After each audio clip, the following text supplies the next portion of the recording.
ओम श्री गुरुवे नमः। सर्वे भवन्तु सुखिनः, सर्वे सन्तु निरामया, सर्वे भद्राणि पश्यन्ति, माँ कश्चित् दुख भाव भवेत्। मित्रों, आप सबका अभिनंदन है। अब मध्य प्रदेश विधानसभा चुनाव 2023 में प्रचार विभिन्न सभी पार्टियों का प्रचार अपने चरम पर है। कांग्रेस पार्टी के महासचिव प्रियंका वाड्रा गांधी अभी लगातार अपने धुरंधर प्रचार कर रही हैं और प्रचार में मंडला के प्रचार में उन्होंने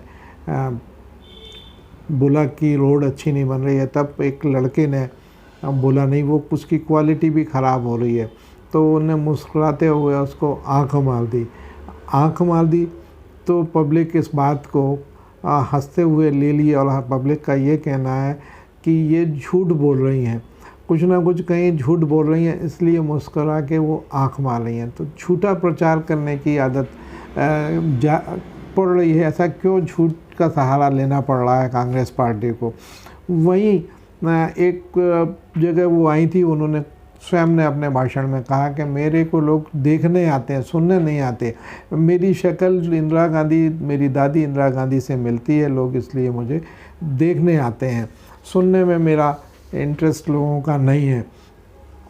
तो आप स्वयं देखेंगे, जब आप आंख मारेंगे और आपको वहाँ के कल्चर के बारे में ज्ञान नहीं है, आप बोलते हैं कि आपने बताया। उन्होंने एक जगह भाषण में कहा कि पगड़ी जो है, पगड़ी रख देते हैं, लोगों ने बताया पगड़ी जो है आपके स्वाभिमान। तो ये पूरे क्षेत्र में पगड़ी का स्वाभिमान से जुड़ा हुआ है, मगर उन्होंने कहा कि आपका स्वाभिमान है, आपका स्वाभिमान से जुड़ा हुआ, मतलब वो हमारे स्वाभिमान से उनको कोई मतलब नहीं है। वो साफ साफ ये कहती हैं कि आपका स्वाभिमान है, उनका स्वाभिमान थोड़ी है। वो तो आंख मार के चलती बनी। तो पब्लिक में बड़ा रोष इस बात का है और यंगस्टर्स इसमें मज़े लेते हैं कि चलो किसी लड़की ने उनको आंख मार दी तो वो गाना गुनगुनाने लगते हैं, लड़के लोग गाना गुनगुनाते हैं। यहीं दूसरी बात होती है जब राहुल गांधी ने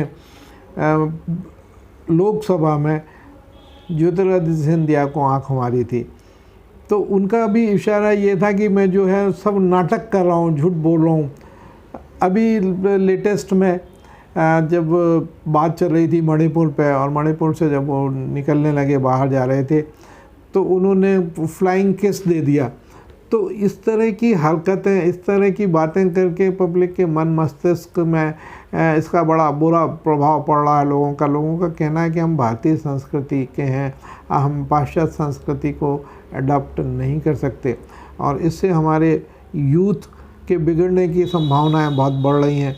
तो चुनाव अपनी जगह है, कहीं ऐसा ना हो यूथ पथ भ्रष्ट हो जाए और पथ भ्रष्ट होके गलत कामों में इंडल्ज हो जाए और अपराध का ग्राफ प्रदेश में बढ़ जाए, ऐसे इसके परिणाम ना निकलें। मैं आपसे सभी से यह निवेदन करता हूँ, कामना करता हूँ कि हम इसको सकारात्मक लें और यह मानते हुए कि भाई वो बच्चे हैं, उनकी आदतें हैं, वो कल्चर, अलग कल्चर में पले बड़े हैं, तो उनका आंख मारना, फ्लाइंग किस करना ये आम बात है। आप विदेशी कल्चर में जाएंगे तो लोग मिलते हैं, गले मिलते हैं और किस करते हैं। हमारे कल्चर में हाथ मिलाना भी अच्छा नहीं माना जाता है। महिलाएं जो हैं हाथ जोड़ के नमस्कार, दूर से नमस्कार करती हैं, हाथ मिलाने से परहेज करती हैं।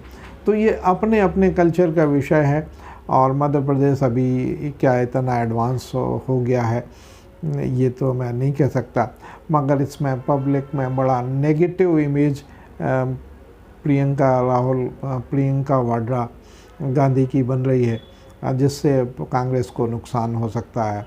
ऐसा लगता है कि ये परिदृश्य ऐसा लग रहा है कि कमलनाथ को लोग मुख्यमंत्री की कुर्सी पर नहीं देखना चाहते हैं। कमलनाथ चुनाव प्रचार शुरू होने के पहले कमलनाथ का ऐसा बिल्कुल स्पष्ट दिख रहा था कि कमलनाथ इस बार मुख्यमंत्री बनेंगे, मगर जैसे चुनाव प्रचार होता रहा है, कभी दिग्विजय सिंह अपना पत्र लिख देते हैं टिकट वितरण को लेके और नाराज़गी जाहिर कर देते हैं, फिर उसका वीडियो वायरल हो जाता है कि वो झूठ से ही सही कि वो इस्तीफ़ा दे रहे हैं। तो ऐसी स्थिति बनती है कि जब आप अपने पार्टी अध्यक्ष को उसके निर्णय के विरोध में जाके कोई चीज़ लीक करेंगे तो पब्लिक के मन में ये संशय हो जाता है कि कहीं ना कहीं ये खुद अपनी पार्टी से नाराज़ हैं। तो ऐसी स्थिति में जब पार्टी के साथ नहीं है तो दिग्विजय सिंह का जो वोटर है वो कहीं दूसरे रास्ते की ओर चल जाता है।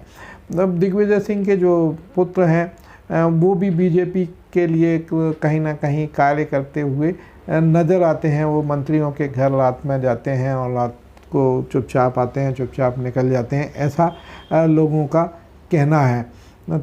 तो हो सकता है सच्चाई ना हो इसमें, परंतु लोगों का कहना है कि वो मंत्रियों के घर चुपचाप आते हैं, रात के अंधेरे में रात भर रहते हैं और वापस चले जाते हैं। तो कुछ ना कुछ खिचड़ी पक रही है, तो कहीं आग है थोड़ी बहुत, तो उसका धुआं दिखाई दे रहा है। आप देखते हैं भविष्य में कौन सी पार्टी सरकार बनाती है, क्या इसके परिणाम होंगे और चुनाव में मतदाताओं को कितना प्रचार प्रभावित कर पाएगा, ये भी एक विचारणीय प्रश्न है। लोग बाग ये अनाउंस कर रहे हैं कि 500 रुपये हर विद्यार्थी को, पढ़ने वाले को 500 रुपये और निःशुल्क शिक्षा दी जाएगी।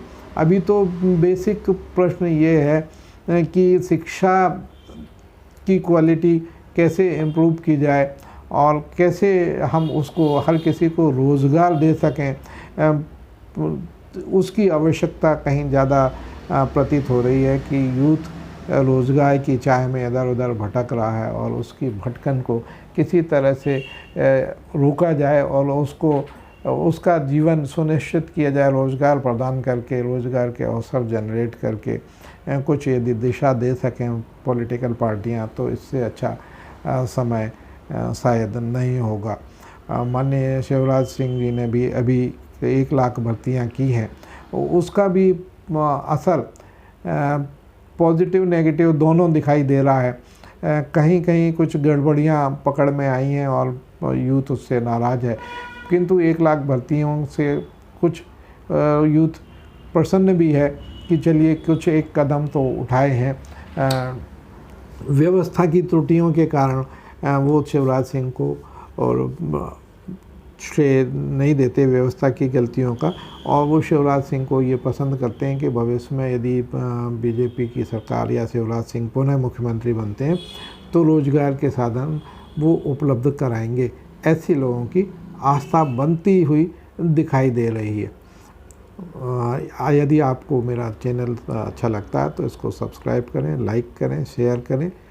मैं आपको विधानसभा चुनाव के बारे में ओपिनियन पोल से एक एक जिलेवार जानकारी आपके समक्ष उपलब्ध कराऊंगा। जो मेरे कैमरामैन्स और मेरी टीम जो काम कर रही है वो जो जैसे जैसे आंकड़े प्राप्त होंगे हम आप तक पहुंचाएंगे। जय हिंद, जय भारत।